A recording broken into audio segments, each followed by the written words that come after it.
Clayman Media. You're listening to the We Bear Witness podcast, where we discuss theological truths and cultural influences. Follow us on Spotify or wherever podcasts are streaming. Thank you for listening and enjoy the show. Hey everyone, welcome to the We Bear Witness podcast. This is Adam here and Dillon, and we are glad that you are joining us for a very special episode that we believe to be culturally relevant based on its time of release, with Halloween just around the corner. Yeah, and I feel like I should reintroduce myself because I've been out for so long. But that's right. For those of you who don't remember me, because I've been gone for so long, I used to help host this podcast, and I'm making a guest appearance here. So yes, exactly. He's not my actual brother, but he is like a brother. And so we have Halloween in the throes of our discussion. This is funny for several reasons, because one, it's, culturally relevant, of course, but, and I think everybody's thinking about Halloween, at least it's everywhere in the stores, but, it was up in Lowe's in like late August, August. Lowe's had like scarecrows everywhere. I was like, what? They keep pushing each holiday earlier and earlier. It's like, we can make more money if we started in July. There is no holiday, except for Labor Day between it's like right after July 4th of July, we're going to put up the Halloween. It's just really fast. Come on. All that, I know. Well, you're showing your decision and your opinions. And this is my decision on any holiday that's put up too early. Like I hate it when they take down the Halloween decorations and put up the Christmas decoration before Thanksgiving has even come on. Right. It's taking it too far. No, I get that. That makes sense to me. I'm the same way. I'm kind of a curmudgeon in that sense. Yeah. But I think reason we wanted to discuss this today, it was brought to our attention by someone who listens. They said this is, sort of an issue, and we might want to talk about this. And it is something I've wanted to talk about for a while now. Back when you look at the list of things we've discussed around this season, we haven't mentioned this. And it's special for another reason, because Dillon and I aren't in full agreement. We aren't in an agreement that's going to break us up or anything. I don't think we'll see like a Lennon and McCartney split of any kind. By the way, those are Beatles, Dillon. But I just wanted to clarify that, I think that we'll all learn something, I think, through the discourse, and that's an exciting thing. So Halloween, no matter how commercialized, has pagan origins to it, which is what has left this holiday up for a lot more sort of rebuke, and I would argue criticism from the Christian community or evangelical community. And as we know, as innocent as it may seem to some, I do not believe, and we are both in agreement there, that celebrating Halloween should be taken lightly in the Christian family. Christians tend to have various ways to celebrate or to not celebrate Halloween. For some, it's sort of a harvest party or a fall festival, and we, over the time probably the last 60 or 70 years, many have even used it as an evangelical outreach by having something like Judgment House or Tribulation House or something that fits the themes of the season or the celebration of Halloween. But to use it for evangelistic purposes. So we're not going to talk about judgment houses, but over the years, Christians have responded to this in the culture, and they participated in dressing up. They participated in the candies. And for many, that's as far as it goes. But is this something that we should be taking a closer look at? And are there good reasons why Christians choose to abstain from these kind of things? The whole reason this got started was there was a very popular post on Facebook that was brought to our attention by a friend of ours. The post was by Chelsea Covell, and it's about a year old, a year and a month old. But she said this. She says, "I know I will probably experience some hate on this post, but it's okay. I don't live to please man." It's always good to know. "If you can look at this photo and not see the demonic agenda of Halloween, you are blinded." So she puts this photo up of, I think, what looks like Walmart or Target, or maybe even like some kind of Marshalls. I'm not sure. But on the photo, you've got like the Illuminati eye on the pillows. You've got the seances stuff. You got the Ouija board stuff, and they're all like on decorative pillows, and they're all in these like decorative boxes. You've got like the tarot cards sort of out there. Of course, you've got the classic like skulls and all the other kind of things that bring out the All Hallows Eve part of Halloween, the focus on death specifically. So witches, demons, all that kind of stuff. And then her statement is, these are things that no follower of Christ should compromise with. And I think it's in that sentence where, Christians are going to be called ridiculous for even bringing this up. but we do need to talk about what that means, because our statement here at Weber Witness, I think, at least my side, is there's a difference between engaging in something with the culture and celebrating it, and then what specifically deems that a compromise. And that's kind of where we find ourselves in the crossroad of the discussion. Dillon, you have a specific background of this. Do you want to tell everybody sort of how you grew up and why you have the position you have? But fire away. Yeah. So our background actually was quite varied, and we went through several different progressions of the Halloween holiday era. Season.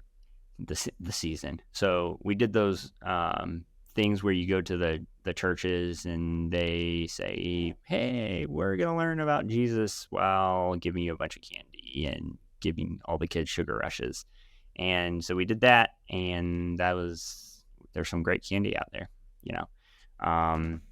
And then we did for a couple years, one or 2 years, several years, where we were like, okay, we're going to witness during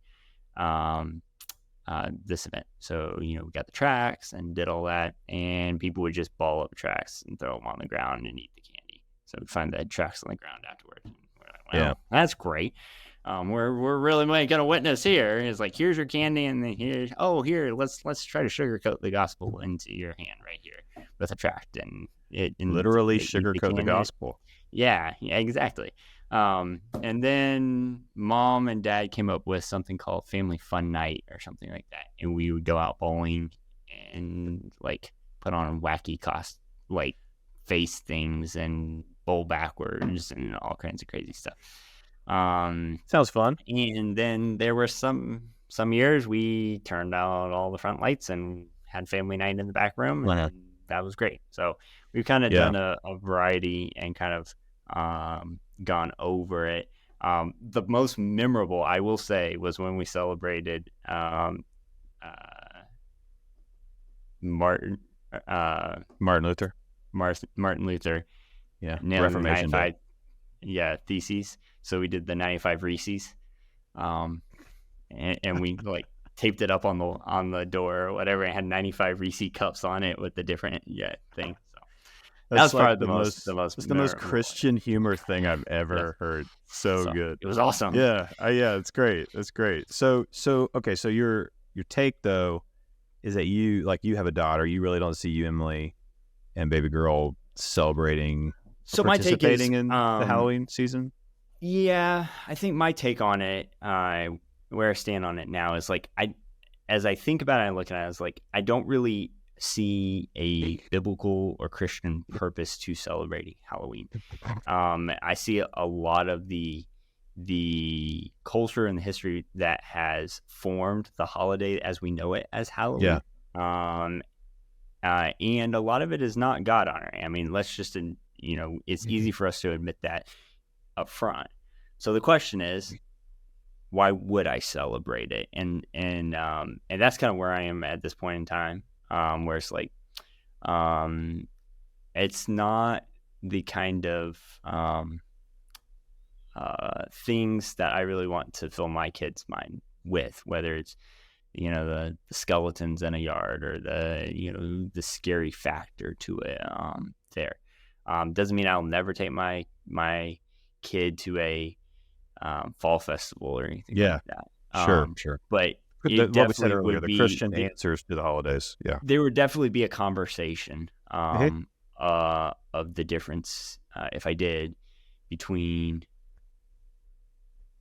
going to a fall event versus celebrating Halloween in the traditional form that we see in America. But this is me talking at this point with a 9-month-old. So. Yeah. So I have a 9-year-old, a 6-year-old, a 4-year-old, and a 1-year-old. And my wife's family dressed up for Halloween every year of their lives, I'm sure. I think I don't remember a Halloween where we didn't dress up. Mom went all out in costumes up until I was like 14. And then we've dressed as a family, just as something fun. Now, this is where we want to get into what the Bible says and the origin of Halloween itself, just so that we're all on the same page. Because I think all of us have either a background more like mine or a background more like Dillon's, or somewhere in between. And so we want to focus really on the question at hand: should Christians celebrate Halloween? I want us to focus on that word, and then we're going to separate celebrate from engaging with. And I think that's where a lot of our conversation is going to happen after this episode with other people. I don't celebrate it in a sense that I'm just not giddy about everything it represents, but I've taken a love to the cultural aspect of dressing up and candy and taking pictures, and life is Instagram, right? So the origin of Halloween is interesting for those who don't know. The modern day American celebration of Halloween is essentially a mixture of Samhain, All Saints Day or All Hallows Eve, and All Souls Day. And with that collaboration of those 3 days, you've had numerous customs, traditions, myths from Europe and from Africa sort of thrown in to the commercialization, and you shake it up, and what you get is Halloween. So some immediately reject Halloween based on just the predominantly pagan origins. This is not Christian in origin, so we shouldn't celebrate it. And while we should definitely take a holiday's origin into account, I do not believe a holiday's origins can alone be a deciding factor as to whether a Christian can or should observe it. And we can look at the days of which we celebrate Christmas and the days of which we celebrate Easter, because we are actually celebrating the redemptiveness of those origins, or the Christian takeover and representation of those origins. And then, not to mention, our celebration of those things is not a celebration of its origin, but a celebration of what we've now deemed it to define, which happens all year round and has implications all year round. We don't celebrate just the resurrection on Easter, but we certainly celebrate the resurrection on Easter. We don't celebrate the birth of Christ and the incarnation of Jesus only on Christmas or Christmas Eve, but we certainly take part with the red and the white and the green and the culture, the hot cocoa, the trees, the Santa's lap, and then we have a whole nother conversation of redeeming Santa Claus, which we may do. Just be a year of buzzkills here at We Bear Witness. But it's really the understanding of conviction and where that conviction aligns with what we know to be true from Scripture. Is there anything about children dressing up in costumes, going to neighbors' homes, and asking for candy that contradicts the Bible? Can Halloween be observed as merely those things, just those things, or does it always or necessarily have to imply more? Because Scripture does not speak at all about Halloween. It just gives us principles that we can use or relate to Halloween, or imply and associate with Halloween when it comes to the origins of Halloween. For instance, in Old Testament Israel, witchcraft was a crime punishable by death. The New Testament teaching about the occult is clear. The story of Simon shows that occultism and Christianity do not mix, right? And so you have accounts of sorcery in Acts 13. All of these things they believe to be perverters of the ways of God, right? And so all of this kind of taking a fascination within the occult, within witchcraft, and really being about it or being synonymous with it or practicing it or using it to identify oneself is anti-Christian, according to the Scriptures. So when the question moves then, Sorry. Or like even, watching a football game on Saturdays, college football or whatever, and in between, what's the ads for, The Exorcist or the, whatever it might be, different movies that celebrate a culture of demonic worship and witchcraft. And I think that's the thing too. As Christians, you have to put that check in and say, what's, what are we celebrating? What are we celebrating? Those things, yes. Yeah, celebrating and inverse engagement. So when it says, should a Christian celebrate Halloween, I think you and I are in great agreement. I don't believe a Christian should celebrate Halloween in the sense of its origin or in the sense of what it stands for primarily. But I do believe Halloween has embodied more of a cultural appearance or a cultural engagement, a fellowship beyond those who are just excited about Halloween, in the sense of dressing up as princesses or cowboys or going around the block and asking for candy, which those things, I think we can agree, are not sin. Like if you did those things on June 12th or March 3rd or wherever, you wouldn't be like, oh, this goes against 2 Thessalonians where it says don't dress up. We could be as getting Ace into the sin of gluttony and get Kit Kat bars. Okay. Yeah, because that's a whole nother podcast. Well, when we finish the buzzkill after Santa Claus, we'll get into the sin of eating too much candy. Because eating 3 king size Snicker bars versus like your kid's entire loot that night, and then telling them that someone stole it. Yeah. So are there things about that's Halloween? Lying. We're gonna have to get into lying now. Right. I mean, come on, Adam. So we want to cover all the 7 deadlies. Right. So are there things about Halloween that are anti-Christian and should be avoided? Absolutely. There are things about Halloween that we shouldn't be celebrating as Christians. I think there's fair argument in the New Testament scriptures as well that we've mentioned that at the very least provide hesitation. So if parents are going to allow their children to participate in Halloween, they should make sure to keep them from getting involved in the darker aspects of the day. If Christians are going to take part in Halloween, their attitude, their dress, and most importantly, their behavior should still reflect a redeemed life of Philippians 1:27. And that's not even a lesson for Halloween. That's just at any time. It says, only let your manner of life be worthy of the gospel of Christ, so that whether I come and see you or am absent, I may hear of you, that you are standing firm in one spirit with one mind, striving side by side by the faith of gospel. So they're saying that there is a manner in life in which we are to live that is supposed to be different from the world, even when we engage in those things. And I've talked to you about this before, but like you just said, like there have been many Christians who said, we're going to participate, but we're going to hand out tracts that share the gospel with the Halloween candy. And yes, I'm sure like many tracts, they're thrown away.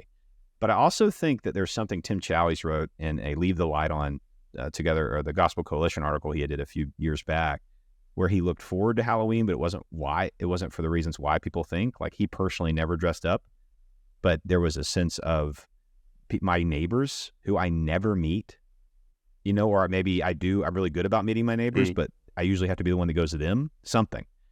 They're going to come to me because my light's going to be left on. And I'm going to have candy for them because I'm not insane, because it's Halloween and kids are expecting candy, and kids aren't old enough to develop even their convictions yet. So why should they be refused candy when they enter a doorway? So like the idea is we are to incorporate the principles of Romans 14, but we can't allow our own convictions about a holiday, number one, to cause division in the body of Christ, nor can we use our freedom to cause others to stumble in their faith. So there isn't relativity with truth, but there is relativity in application.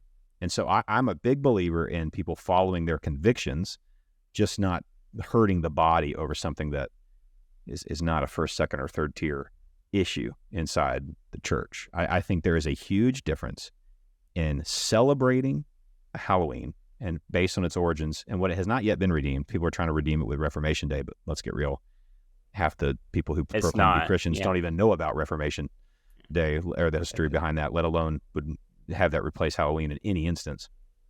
But there's a huge difference in celebrating it and going, it's coming that time where my kids like to dress up and get candy and go to their uncle's fall festival at his church. And I don't see anything wrong with participating in that as long as I'm doing what I'm called to do, which is raising my kids and raising them in biblical discipleship and the majority of their year's family worship. And this is going to change the course of their life with a one-night trick-or-treat experience or a local harvest festival. Does that make sense? Do you see like kind of where my head is on some of this stuff? Yes. It's your kids, your life, your decisions. So. Well, I mean, I don't agree with it, but that's great. Do you? I love that I love your hesitation to say no. I disagree with that whole take. It doesn't make sense to me, but cool. Listen here, Pharisee. I think it comes down to the heart, and I think I think what we can agree on is that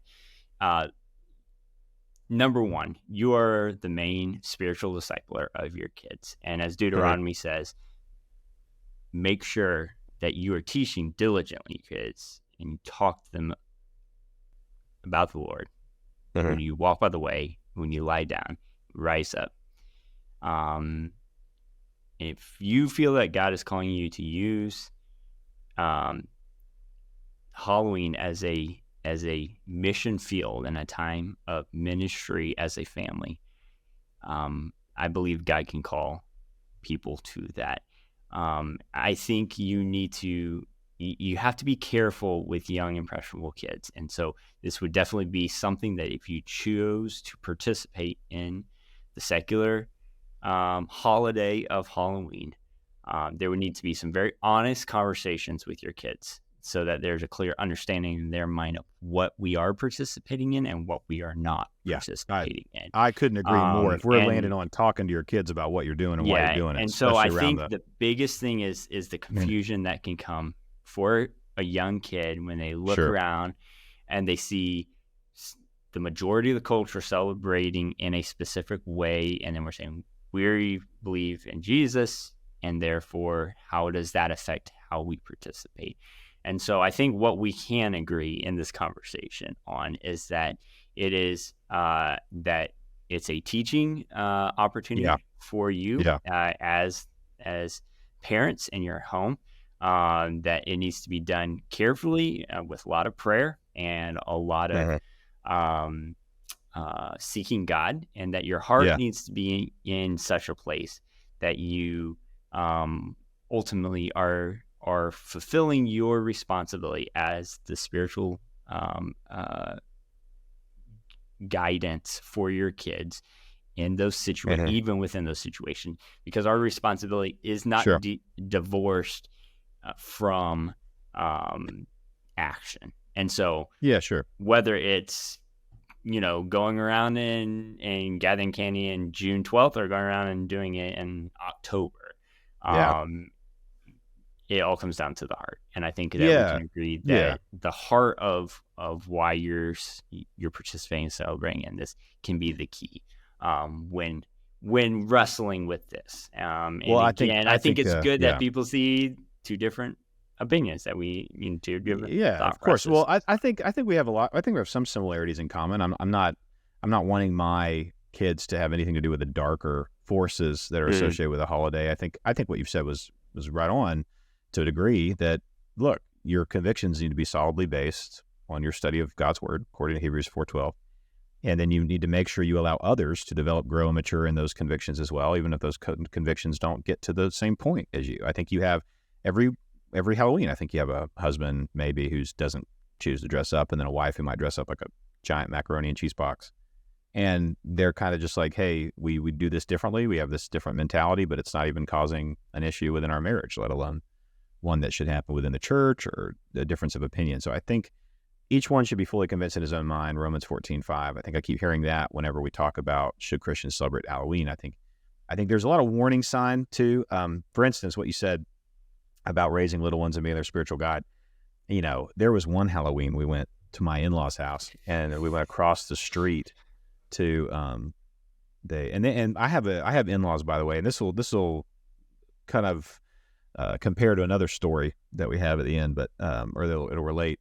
But I have in-laws who are like, they laugh because they scare people. Like, that's how my wife laughs. That's how her dad only laughs when he's frightened someone to death. Like, they have a weird sense of humor when it comes to what they find funny. Right? He has scared me on numerous occasions. One time I'd pulled up to the driveway with the lights on, and I turned the lights off, and it was when we were living in their guest house. And I walk out and I have my backpack, and he has been waiting behind a tree for like 12 minutes. Yeah. So, and he's committed. It's not like a joke to him. It's just like something he anticipates. Other people are kind of walking around. Like, some people will scope out whether or not someone's going to attack them or whatever. Yeah. He's scoping out opportunity to scare people. And I love my father-in-law, but this is one thing that has made me have almost a heart attack several occasions. Like, I was cleaning out the back of my van once at night, and I was in the back of my van, like with one of those vacuums, and he just comes up behind me, and when he does it, he gives it 110%, and he like almost growls. Like, it's just this very heavy shot. It's not like, boo. He's just like, huh! And it's really fast and big and jolty, and my head hits the top of the van. I don't think any profanity was released at that point. It's a very good holy litmus test of like what comes out when you're squeezed. Right. But that's been their kind of mentality. So we go over there, they see a haunted house, they're like, let's go. And I've had no problem with haunted houses. This is one of the first ones where I had like all my kids with me. And it was not like a full on haunted house. It wasn't like School 4 or whatever down in Jacksonville.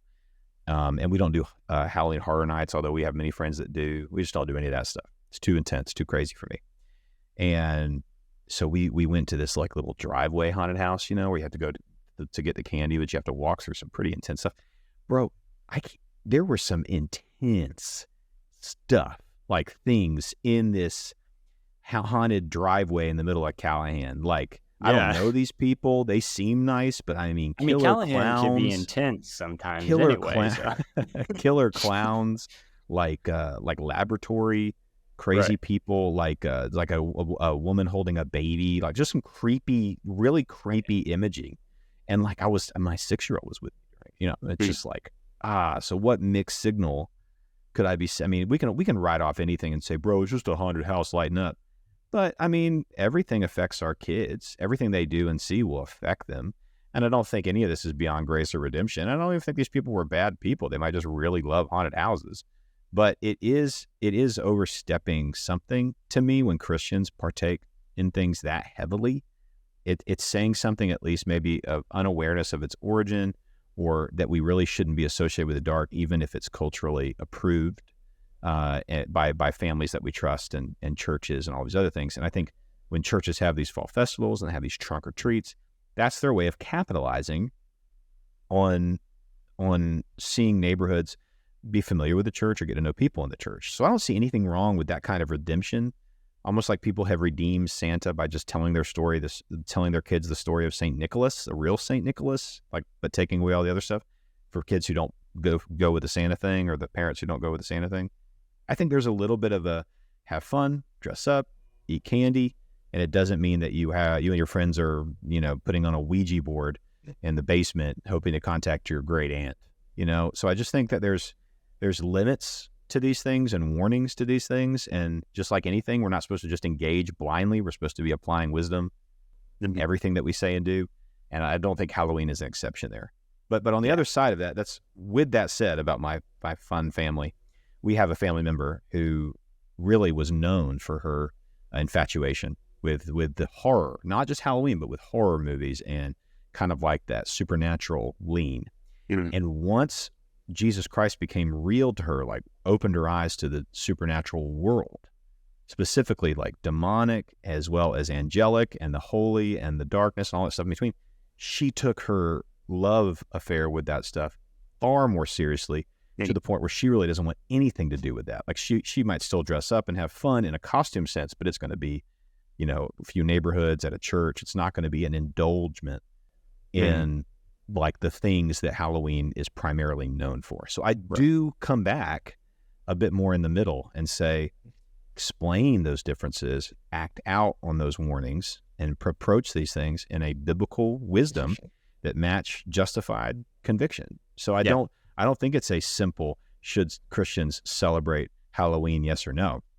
I think we need to look at what the word celebrate means and garner our experience through the lens of the scriptures, like we were to look at all of our experiences, and make sure that if we do have the opportunity to be a light, then we do so. While objectively answering questions like, are you in sin for dressing up as the cast of The Wizard of Oz? Because I think that's what we're doing this year. So my daughter is dark-haired with long dark hair, looks like Dorothy, and she has that Bashan Frise named Dolly who looks like Toto. And so she couldn't miss out on an opportunity. To wrap this up for all of you who are still listening, Adam and I are still going to be very close best friends, even after this coming November, while he walks around and gathers candy, celebrating late October. You don't even know what month Halloween is in. I see. It's such a fantasy. Participating in Halloween while I sit at home with my wife watching Charlie Brown, watching The Chosen, watching The Chosen with our Bible open. I said and Charlie listening Brown to Bill Gaither. While Adam's out trick or treating, I'll be at home reading Adventures in the Bible to my daughter and praying for Adam's soul that he lead his family with more conviction. And dude, I don't know what I'd do without you in my life. You're praying me back to Jesus each and every day. And so just if y'all can't tell, this is what true brotherly love looks like. So. Yeah, even far Thank away. You for I appreciate you, putting up with us for the last 35 minutes or so. We're just grateful that you keep tuning in week after week to listen to two dads that are overtired, overcaffeinated, and doing this way too late at night. But yeah, thanks a lot, Dillon. I appreciate you making time for this, man, and being honest about your convictions. Y'all subscribe, share with your friends, and we look forward to the next time on We Bear Witness